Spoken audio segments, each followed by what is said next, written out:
Hey everyone, it's me हमसे and you are watching HT reacts. Welcome back to the channel. कैसे हैं आप सब? ठीक ठाक हैं, उम्मीद करता हूँ अच्छे होंगे, खैर खैरियत से होंगे, एंजॉय कर रहे होंगे। और आज हम बात करने वाले हैं एक वीडियो पे जिसका टाइटल है जनाब के भारत की एबिलिटी देखो, बिना गोली चलाए हमें तबाह कर दिया। वेल आजकल का जो मॉडर्न वॉरफेयर है उसमें बगैर गोली चलाए ही किया जाता है, क्योंकि शायद आपको याद हो या ना हो, एक बात कही गई थी कुछ चंद साल पहले कि आने वाले वक्त में जंग जो है वो ये नहीं होगी जो हम देखते हैं, बल्कि इकनॉमिक वॉर होगा। और उसमें तो हम बुरी तरह से म, हारे हैं क्या। हारना भी छोटा वर्ड है, पता नहीं क्या बोलना पड़ेगा, लेकिन देखते हैं जी। शुरू करते हैं, 3 2 1 एंड जय हिंद दोस्तों, a very warm welcome to Hindustan special channel. पड़ोसी मुल्क पाकिस्तान की आर्थिक हालत और खस्ता होती जा रही है।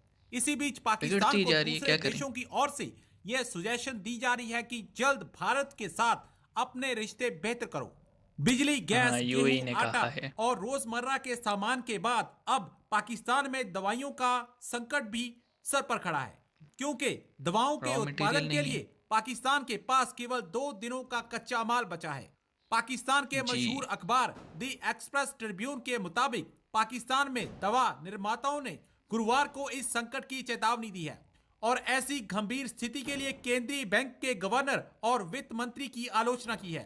मीडिया रिपोर्ट्स के अनुसार पाकिस्तान में ऐसे हालात तब आए जब कच्चे माल के लिए केंद्रीय बैंक ने दवा उद्योग के लिए लेटर ऑफ क्रेडिट खोलने से एलसी इनकार कर दिया। बंद की दूसरी थी। तरफ पाकिस्तानी मीडिया यह चर्चा कर रहा है कि पेट्रोलियम भारत का के भी यही साथ हाल है। अच्छे रिश्ते होते आप तो हम इस अगले हफ्ते हालत में में ना देखेंगे आते। पेट्रोल नहीं और होगा। दूसरा मैं एक सबसे बड़ी इनको मैं मुसलसल एक बात मजीद ऐड करना चाहूंगा।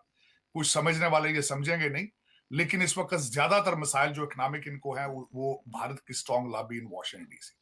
मैं मुसलसल इनको हमेशा कहता रहा कि आप बिल्कुल आप सीरियस नहीं हैं, आपकी यार डिप्लोमेसी काम अमेरिका पे नहीं तो हम करती, मुंह उठा के आपका इल्ज़ाम लगा कोई देते हैं लॉबी फर्म नहीं है, साजिश का। आप लॉबी फर्म हायर करते हैं सिर्फ अपनी पर्सनैलिटियां उजागर जी। करने के लिए, नेशनल इंटरेस्ट के लिए आपने कुछ नहीं किया।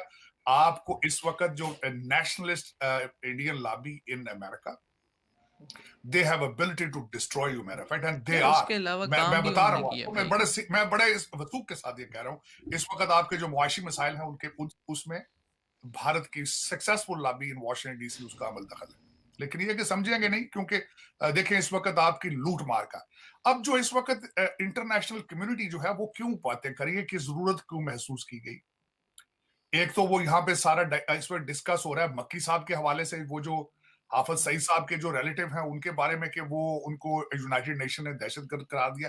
क्यों? क्योंकि चाइना उससे एक स्टेप पीछे चला गया।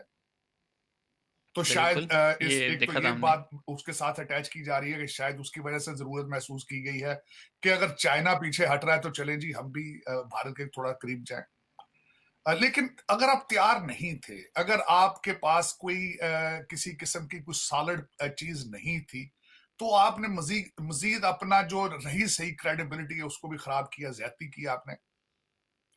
दूसरा, इस वक्त मेरा क्वेश्चन ये है कि भाई आपको जरूरत है भारत के साथ डायलॉग करने की, भारत को आपके साथ डायलॉग की जरूरत नहीं है। एग्जैक्टली यही बात है। और जब आपकी जरूरत हो तो इस तरीके से उसको हैंडल किया जाता है, मेरे ख्याल में तो ज्यादती, सख्त ज्यादती।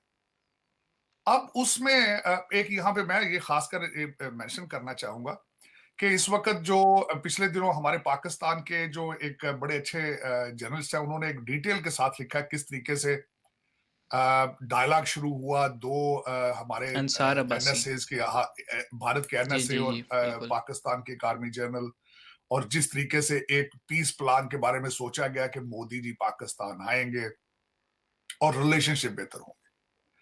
तो अगर आप इंटरेस्टेड थे तो उसी उसी चीज का हवाला दे के उसी तरह का पैकेज करके पहले एक बैकडोर चैनल डिप्लोमेसी डायलॉग बिल्कुल करके फिर आप इस तरह की किया चीज जाता है। करते।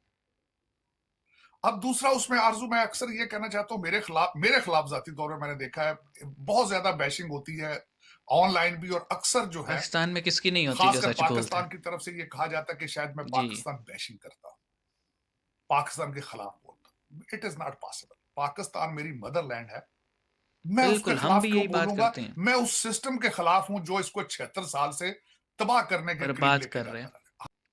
देखें जी, वही बात हो गई जो हम अपने चैनल पे करते हैं कि हम कोई मज़े नहीं ले रहे होते हमारी देखें हमारी मुल्क है ना, जैसा भी है, इसी की नेशनैलिटी है। ऐसा तो नहीं है ना कि मुझे मैं उठ के किसी और मुल्क में जा सकता हूँ, नहीं जा सकता। मेरे मेरा जो ठप्पा लगा हुआ है वो मेरे डॉक्यूमेंट्स पे वो पाकिस्तान का लगा हुआ है। तो जब ये हम हमारा मुल्क ये हमारी आँखों के सामने जब बर्बाद हो रहा है और हम अभी तक वही पुराना जो ब्लेम गेम करते हैं वही खेल रहे हैं हमारे मीडिया चैनल्स के कुछ लोग और हमारी हुकूमतें कि जनाब हर पाकिस्तान में पत्ता भी हिल रहा है तो पीछे इंडिया का हाथ है। अरे भाई, हमने क्या किया है इस सिचुएशन से निकलने के लिए, मुझे उसका जवाब चाहिए। मतलब हमारे करोड़ों बच्चे स्कूलों से बाहर हैं और स्कूल जाके भी क्या करेंगे? प्राइमरी लेवल पे, सेकेंडरी लेवल पे, हायर सेकेंडरी लेवल पे, कॉलेज लेवल पे, यूनिवर्सिटी लेवल पे हम क्या पढ़ा रहे हैं अपने बच्चों को? हम गधे प्रोड्यूस कर रहे हैं, गधे। वो पिछड़ा हुआ कोई बहुत सालों पहले का करिकुलम है जो कि बाबों ने बैठ के डिज़ाइन किया था। दुनिया जो है 5G लॉन्च करके 6G पे जा रही है, हम कहाँ बैठे हैं? ठीक है? फ्लेक्सिबल डिस्प्लेस पे दुनिया चली गई है, हम कहाँ बैठे हैं? ऑगमेंटेड रियलिटी पे दुनिया चली गई है, हम कहाँ बैठे हैं? ठीक है? हम कहीं मैच ही नहीं कर सकते ना एजुकेशन की फील्ड में, डिफेंस में आप देख लें, कहाँ पे दुनिया है, हम कहाँ पे हैं। और डिफेंस की बात ही क्यों करनी जब कह लें ना कि तमीज़ से रहें तो फिर डिफेंस पे कहाँ खर्चा होगा। लेकिन नहीं, ये हमें फंसाया हुआ है एक ट्रैप में और घूमी जा रहे हैं। और कई लोग समझते हैं कि हम एंटी पाकिस्तानी बातें कर रहे हैं। नहीं जनाब, हम सोसाइटी के उन नॉर्म्स के ख़िलाफ़ बात कर रहे हैं जिनकी वजह से आज हमारा ये हाल है। मैं हमेशा ये कहता हूँ कि आप अपना रिलीजन फ़ॉलो करें, शिद्दत के साथ करें, लेकिन वो शिद्दत जो है उसकी आँच जो है वो किसी और पे नहीं आनी चाहिए। ये नहीं कहना चाहिए मैं ठीक हूँ बाकी सब गलत हैं। ये तो शायद हमारे कुरान में भी लिखा हुआ है कि बिल्कुल मत कहो वैसा। ठीक है? शायद नहीं, लिखा ही होगा डेफ़िनेटली, मैंने पढ़ा था, मुझे एग्ज़ैक्ट आयत याद नहीं आ रही। और कायद आज़म वो खुद कह के गए हैं भाई ये सबका मुल्क है। वैसे तो मुझे ऑब्जेक्शन भी है इस बात पे कि जब सभी का है तो फिर अलग क्यों हुए थे? लेकिन चलो सबका मुल्क है तो एट लीस्ट जिसने ये मुल्क बनाया था यार उसी की सुन लो। और फिर हमें अच्छे से पता है कि इस वक्त पाकिस्तान में जितनी भी लीडरशिप पॉलिटिकल मौजूद है, कहीं ना कहीं वो मिलिट्री इस्टेब्लिशमेंट जो है उसके थ्रू ही आती है पावर में। लेकिन चलो उसके थ्रू भी आती है तो एटलीस्ट वोट तो उसको दो जो आपके लिए कुछ कर रहे हैं, थोड़ा बहुत ही सही, 20% 30% कर तो रहा है।